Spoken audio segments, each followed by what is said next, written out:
Assalamualaikum warahmatullahi wabarakatuh. Sahabat Baitul Madya, semoga sehat selalu dimanapun Anda berada, dan semoga kita selalu dilindungi dari berbagai macam bahaya, baik di dunia dan nanti yang di akhirat. Sahabat Baitul Madya yang berbahagia, kali ini Ikhwan akan membawakan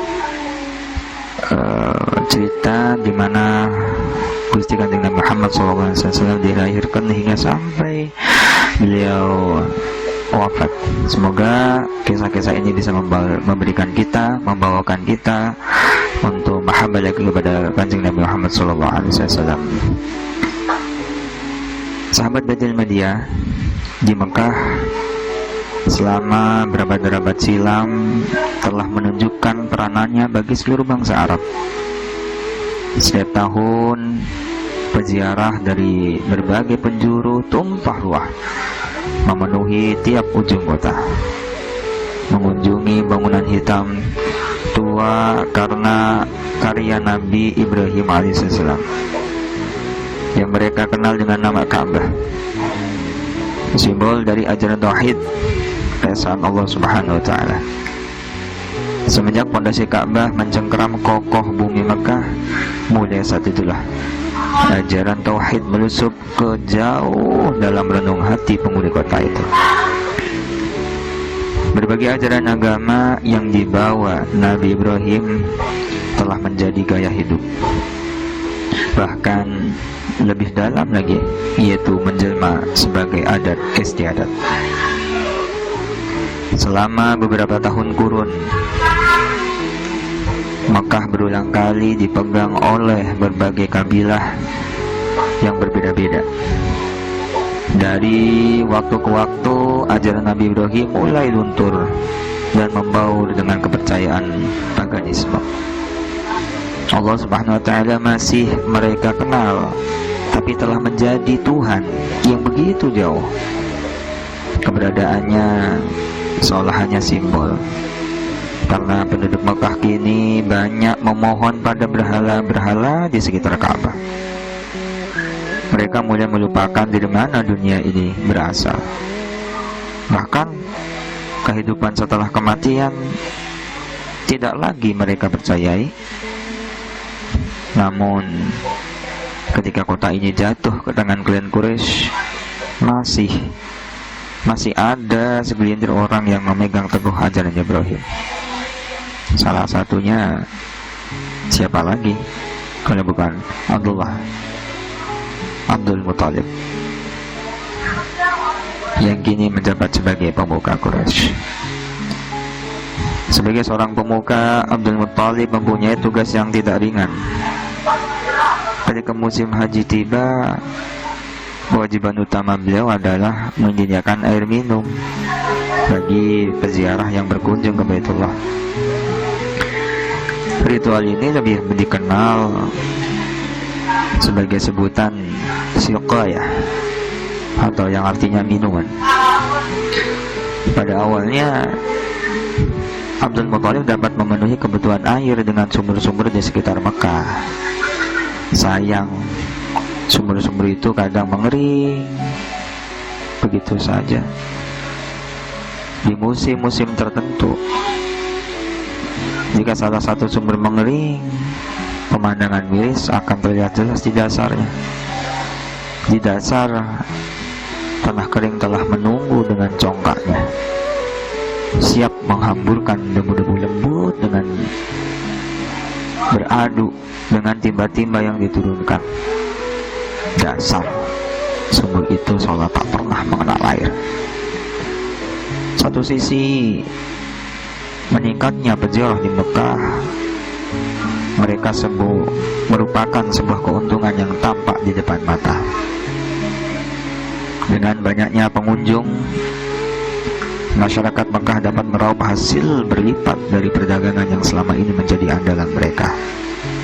Tapi di sisi lain, kaum Quraisy juga merasa berat untuk selalu menyediakan kebutuhan air yang makin sulit untuk mendapatkannya. Jelas, jika masyarakat Mekah tidak mampu memenuhi kebutuhan ini, harga diri mereka akan hancur. Mereka akan dianggap gagal memuliakan tamu-tamu Ka'bah. Mereka akan dianggap gagal memuliakan tamu-tamu Tuhan. Begitulah kenyataan yang dihadapi penghuni kota suci itu beberapa tahun terakhir. Dimanja dengan kekayaan hasil dagangannya, sekaligus ditelikung kewajiban begitu beratnya. Hal ini menimbulkan keprihatinan cukup serius bagi Abdul Muthalib. Beliau sadar betul bahwa para peziarah dari tahun ke tahun semakin meningkat, sementara sumber air tidak pernah mengalami peningkatan. Mengingat panas dan gersangnya Mekah, air menjadi sebuah kebutuhan yang paling vital. Keberadaan sumber air merupakan barang berharga yang tak kalah berarti dengan tambang emas sekalipun. Satu-satunya sumur yang bisa diandalkan hanyalah Zam-Zam. Sayang, beberapa tahun silam sumur Zam-Zam telah ditimbun oleh suku Jurhum tanpa meninggalkan bekas sedikit pun. Sementara suku Khuza'ah yang telah berhasil mengusir Jurhum tidak tertarik untuk mencarinya. Sumur anugerah Tuhan itu setengah dilupakan karena mereka telah menggali sumur-sumur lain di sekitar Mekah. Kelangkaan sumber air benar-benar menghantui kaum Quraisy dan menuntut kebijakan Abdul Muthalib untuk mengatasinya. Selama beberapa hari beliau berpikir untuk mencari jalan keluar hingga membuatnya letih. Salah satu tempat yang paling digemarinya untuk menghilangkan penat adalah Hijr Ismail yang berada di sisi Ka'bah. Suatu malam ketika beliau merebahkan tubuhnya di tempat tersebut sambil menekuni kenyataan yang sedang dihadapinya, tiba-tiba kedua matanya terpejam. Tak lama kemudian beliau tersentak oleh sebuah mimpi. Abdul Muthalib merasa telah ditemui seorang laki-laki mengenakan pakaian serba putih dan memerintahkannya untuk menggali At-Taibah, atau salah satu nama Ka'bah. Mimpi itu beliau ceritakan pada kaumnya dan mereka tafsirkan sebagai suatu bentuk harapan untuk menemukan sumber air. Kaumnya memohon agar beliau kembali tidur di tempat yang sama agar mendapatkan kejelasan mimpinya. Keesokan harinya, Abdul Muthalib kembali tidur di Hijr Ismail. Selama 3 hari tidur di sana, orang berpakaian serba putih itu selalu menemui beliau dan memberikan perintah untuk menggali sesuatu. Di hari ketiga itulah Abdul Muthalib baru memahami yang dikehendaki oleh lelaki misterius dalam mimpinya. Galilah Zam-Zam, sumber air melimpah dan akan mencukupi bagi jemaah haji. Lokasi sumber itu berada di suatu tempat yang banyak kotoran dan darahnya. Di sana akan selalu ada burung gagak yang mematuk-matuk serta menjadi sarang semut. Kini jelas sudah lokasi sumber Zam-Zam yang selama ini lenyap begitu saja bagai uang jatuh di tengah jalan. Harapan Abdul Muthalib untuk menyelamatkan muka kaumnya kembali tersulut. Dengan penuh perhatian, beliau menyusuri sekitar Masjidil Haram, serta merta pandangannya tertarik pada tempat berdirinya berhala Iswaf dan Nailah. Di antara dua berhala sesembahan orang-orang jahiliyah itu ada seekor gagak sedang mematuk kotoran onta yang bercampur darah kering. Kedua matanya juga melihat begitu banyak semut keluar masuk dari sebuah sarang. Abdul Muthalib sangat yakin di antara berhala itulah terdapat sumber Zam-Zam. Tanpa banyak bicara, dengan dibantu oleh Al-Haris, satu-satunya putra yang beliau miliki ketika itu, Abdul Muthalib memulai penggalian. Pekerjaan ini bukan tanpa resiko. Tempat tersebut adalah lokasi penyembelihan hewan kurban bagi kedua berhala yang berdiri seperti orang yang berpenyakit. Jelas, jika tempat tersebut diusik, maka kaum Quraisy pasti protes keras. Abdul Muthalib akan dianggap sebagai perusak tempat suci mereka. Namun semua telah diperhitungkan baik-baik olehnya. Al-Haris diperintahkan untuk melindungi pekerjaannya sementara beliau menggali tempat tersebut. Baru beberapa kali cangkul berhasil mencabik tanah, suaranya mengundang perhatian beberapa orang yang berada di sekitar Masjidil Haram. Satu persatu penduduk sekitar mulai mendatangi sumber suara, dan betapa terkejutnya beberapa orang yang hadir di sana. Mereka melihat pemimpin yang sangat berwibawa itu tengah merobek-robek tanah tempat pengorbanan. Berbagai penilaian mulai bermunculan, namun semua mengerucut pada satu kesimpulan bahwa Abdul Muthalib telah berbuat lancang terhadap tempat suci mereka.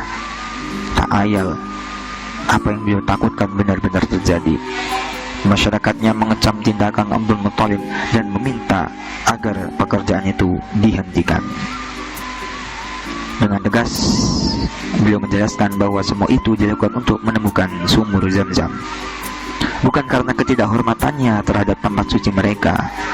Alasan itu tetap tidak bisa mereka terima. Percekcokan semakin memanas. Abdul Muthalib bersikeras untuk meneruskan sementara masyarakatnya tidak ada satupun yang berpihak padanya. Hari itu beliau benar-benar merasa miskin dengan hanya mempunyai satu putra. Berkelebatlah berbagai bayangan seandainya mempunyai lebih dari satu anak. Tentu anak-anaknya akan selalu siap berdiri di belakangnya untuk mendukung sang ayah. Akhirnya, untuk meredam suasana, beliau mengucapkan sebuah nazar, janji khusus untuk mengorbankan salah satu putranya jika mempunyai anak laki-laki lebih dari 10. Dengan nazar ini, sebenarnya beliau ingin menegaskan pada kaumnya bahwa apa yang dilakukannya demi keperluan mereka juga. Selain itu, nazarnya adalah bukti keseriusan beliau kalau panggilan di tempat itu bukan untuk melecehkan tempat suci tersebut. Seolah beliau berkata pada mereka, di tempat ini kalian hanya menyembelih hewan kurban untuk Tuhan Ka'bah. Sekarang lihatlah, aku akan mengorbankan lebih dari semua itu di sini. Aku akan mengorbankan dari dagingku sendiri. Apa cerita selanjutnya? Bagaimana kelanjutannya daripada yang dilakukan oleh Sayyid Abdul Muthalib? Nantikan minggu depan. Jangan lupa share, like, and subscribe. Terima kasih. Assalamualaikum warahmatullahi wabarakatuh.